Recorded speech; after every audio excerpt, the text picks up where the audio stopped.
Aha, okey. Permission, passport. Ercan. Daha.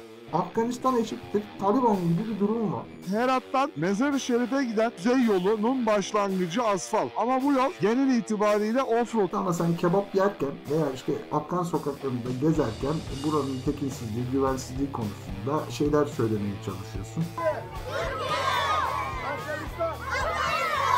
Ya bir şey yok. Ya, Valatka, çadır, benim mont. Sonra çıkarken ben telefonu düşürmüşüm köyün içinde. Taliban'a haber verdik.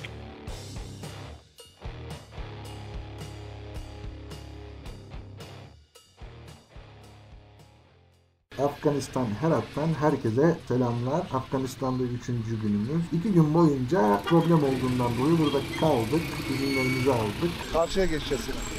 Evet, Afganistan'da Herat'ta karşıya geçmiyoruz. Karşıya geçmeye çalışacağız. Hadi yerse. Evet.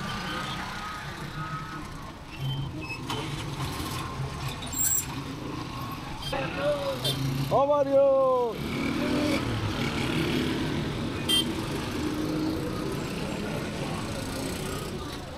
Yaya geçişinde geri doğru park varmış. Belki içinde bir şeyler içmeye bir yer vardır. Ne dersin? Ulan telefonum olsa ne fotoğraflar çıkar buradan be.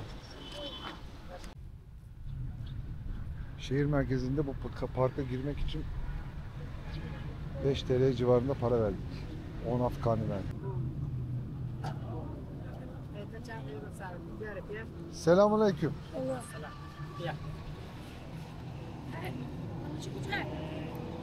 Tavuk. Tavuk. Kebap است، کباب گوشتم است، کباب پیجام است. Chicken. چه Chicken. سیرینده؟ Evet, Farsi bilmiyorum. چیه کباب مرغ. Tamam. Hangisi? Kuzuymuş bu.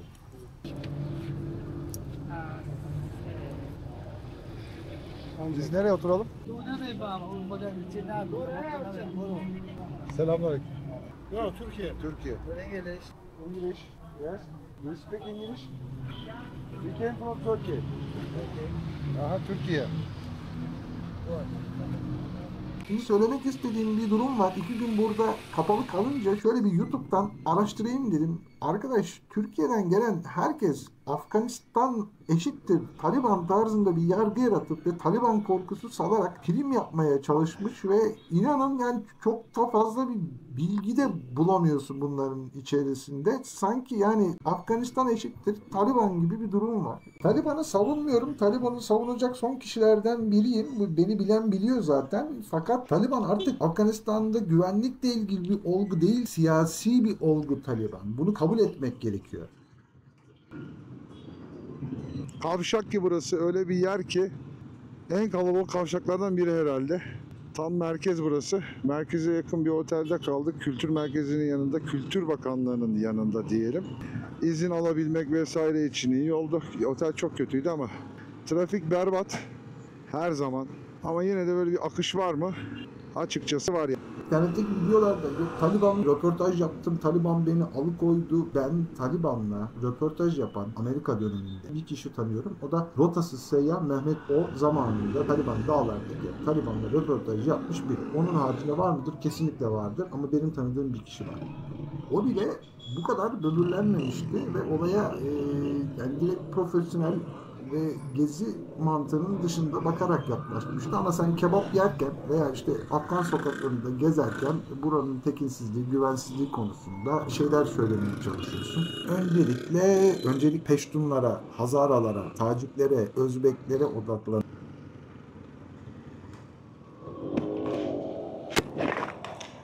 Selamünaleyküm. Benzin.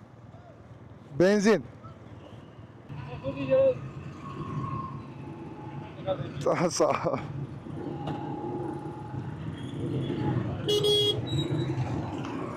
Takip et. Ben burayı görürdüm zaten ya. İlk defa Afganistan'da böyle bir benzinlikten benzin alıyoruz. Sağ ol.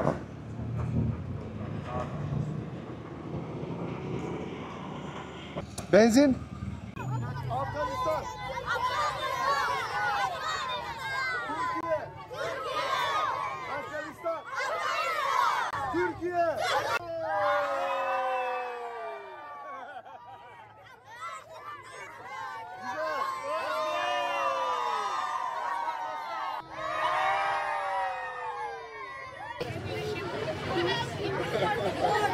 Herat'tan çıktık yola. Herat'ta 2 gün kalmak zorunda kaldık. Neden? Telefonumu kaybettim. Bir köye girmiştik markete. Orada çocuklarla falan konuştuk. Sonra çıkarken ben telefonu düşürmüşüm köyün içinde. Taliban'a haber verdik. Köylülerle gittik konuştuk. Bula neden var mıdır vesaire diye. Kimse çıkmadı ilk gün. Sonra ikinci gün hadi bekleyelim dedik. Demlerini halledelim dedik. Çünkü Afganistan'da gezebilmek için bölge izni almanız gerekiyor. Şehirden şehire geçerken de bu izin gerekiyor aslında. Biz Kabil'e kadar gerekli olan izni aldık. Telefon da bulundu bu arada. Telefonu kimse açamadığı için çocuklar vermişler babalarına. Taliban da köye gitti. Telefonu sordu etti vesaire. Biraz da Taliban'dan çekiniyorlar tabii. Telefonu verdiler. Biraz para verdim. Bulan çocuğa, babasına, köydeki çocuklara vesaire $200 kadar bir para verdi. Sonrasında yola çıktık. Bugün çıktık yani. Ama İran'da biz bir 2 gün falan kaybettik. Şimdi Herat'ta da 2 gün fazladan kaybettik. 4 gün eksiğimiz var. Sinan o yüzden Nuristan'a muhtemelen gelemeyecek. Kabil'e kadar gittikten sonra Sinan zamanında bana ulaşabilsin. Afganistan'da durup da su içmek, mola vermek, bir bakkalda vesaire köyde imkansıza yakın bir şey. Çok fazla ilgi var. İnsanlar çok çabuk toplanıyor başına. Bu da insanı acayip yoruyor. Bir şey demedikçe motor önce dokunmuyorlar. Bir tanesi dokunuyor, hepsi sonra bu sefer üzerine çıkmaya başlıyorlar. Sonra bu sefer fotoğraf çektirmeye başlıyorlar. Sıkıntı bir durum. O yüzden hani mola verdiğimiz yerleri genelde sessiz yerlerde seçmeyi tercih ediyorum. Afganistan'da her şey fotoğraflık ve insan artık fotoğrafçı olmaya başlıyor. Biraz önce mesela bir grup Taliban vardı motosikletle gezen, mobiletle gezen. Adamlar efsane. O kadar farklı görüntüler var ki. Burası şimdi Herat'tan Mezar-ı Şerif'e giden kuzey yolunun başlangıcı asfalt. Ama bu yol genel itibariyle off-road bir yolmuş. Yol derken ben 700 kilometreden falan bahsediyorum bu arada. Biz daha 65 kilometre falan gittik Herat'tan buraya. Sanıyorum 90-100 kilometre kadar bir asfalt var. Sonra kısım kısım asfalt, kısım kısım offroad olacak yol. Karşımızda görmüş olduğunuz dağları geçtikten sonra Pamir Vadisi'ne, başlangıcına iniyoruz. Burada artık işler karışacak. Enteresan bir vadi. Yol yapmak çok zor oraya çünkü suyun ne zaman yükseleceği, ne zaman alçalacağı, ne kadar alçalacağı, ne zaman yükseleceği belli olmuyor. O yüzden Tacik tarafında görmüştüm. Yolu alıp götürüyor falan. Orada biraz offroad yapacağız. Ben Tacik'te geçerken gördüğüm yolları, gelmeyi istediğim yolları artık yapabiliyorum 5 yıl sonra. Aynı böyle bir görüntü vardı Tacik tarafından. Hemen karşı, derenin karşısı Afganistan'dı. O kadar heves etmiştim ki gelmeyi. Sonunda buradayız Sinan'la. Bence bugünün en güzel yeri burası olacak.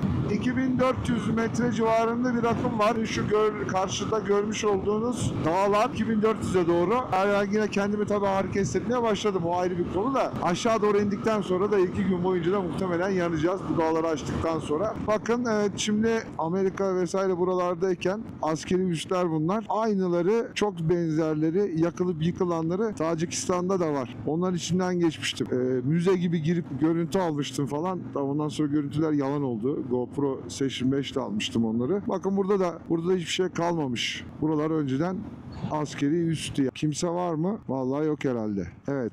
Devam. Devam ki. Artık asfalttan muhtemelen çıktık veya burası sadece bir geçiş yani. Dağ zirve geçişi burası. 55 kilometre sonra bir tane kasaba var. Oraya kadar ben asfalt olacağını veya yolun iyi olacağını tahmin ediyorum da bakacağız artık. Yapacağız bir şeyler. Hava soğudu. Rüzgarı soğuk hissediyorum. Güneş yakıyor ama tam benlik. Haydi. Şimdi yol ikiye ayrılıyor.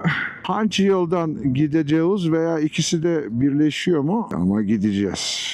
Bence ileri gidiyoruz ya. İki yolda kontrol etmem gerekiyor. Ya şu vadiden gidiyoruz ya bu taraftan gidiyoruz. Bilemedim. Vallahi bilmiyorum. Kapatsana. Bilmiyorum. Şimdi telefona bakmamız gerekiyor. Öyleye benziyor. Ya kontrol edeceğim. Şimdi bu yol hangisi? Onu da bilmiyorum. Çünkü bu yol kıvrılıyor, yukarı gidiyor. Ya yeni yol ve burada şey de yok. Garmin, şu telefonu çıkarsana. Maps me'yi çıkart. Ya bana bak, düz gideceğiz herhalde. Düz gideceğiz herhalde. Tamam, sağ ol. Tamam, okey. Mezar-ı Şerif. This way. Yes, this way go to Bokis. Yes. Tamam. Thank you. Yes, at the Bokis, after the Bokis, you go to the volume. After the Yes. after where? After where? You Botes. Botes. Okay. After that, you go to the Forio province. After the Forio, you can go to Mazar. Okay, thank you so much. We came from Which country you? Turkey. Turkey. Yes. Welcome to Afghanistan. Thank you so much. Thank you. Thank you for you.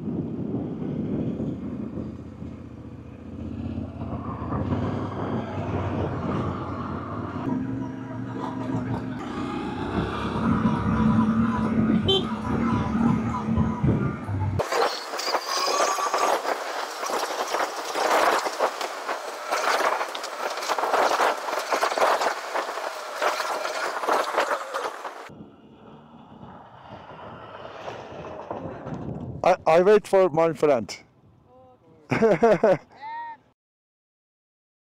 Nazik tutumlarından dolayı bu Afgan aileye teşekkürleri bir borç biliriz. Okay, maybe it's possible. And there is a peak. There is a peak over there. We can stop the peak. Yes. Okay. And we can talk. Okay.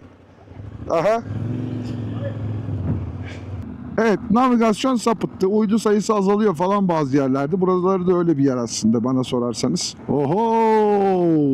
Efsanenin dibi. Minibüsü gördünüz mü ya? Orta yan vidası çıkmış yine.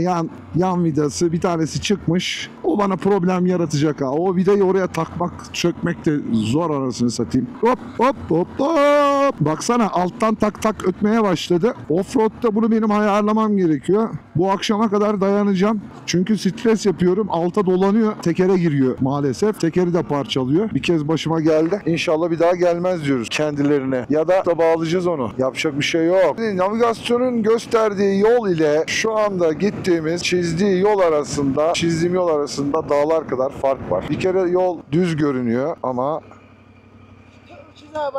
selamun aleyküm. Türkiye. Ha? Ya bir şey yok. Valatka, çadır. Benim mont. Okey. Aleykümselam. Hayır taşa. İyi, sağ ol. Teşekkür. Çibara. Aha. Ama ben burada duramam. Şurada durmam gerekiyor. Bu böyle. Ay ay. Evet. Neyse, açayım mı? Tamam. Ne arıyorsun? Ne göstereyim?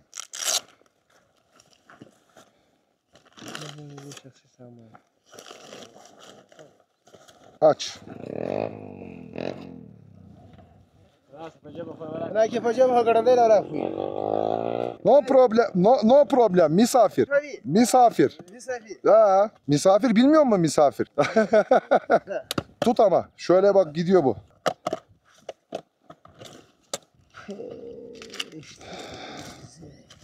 Yemek. Hey. Aa, İyi güzel var.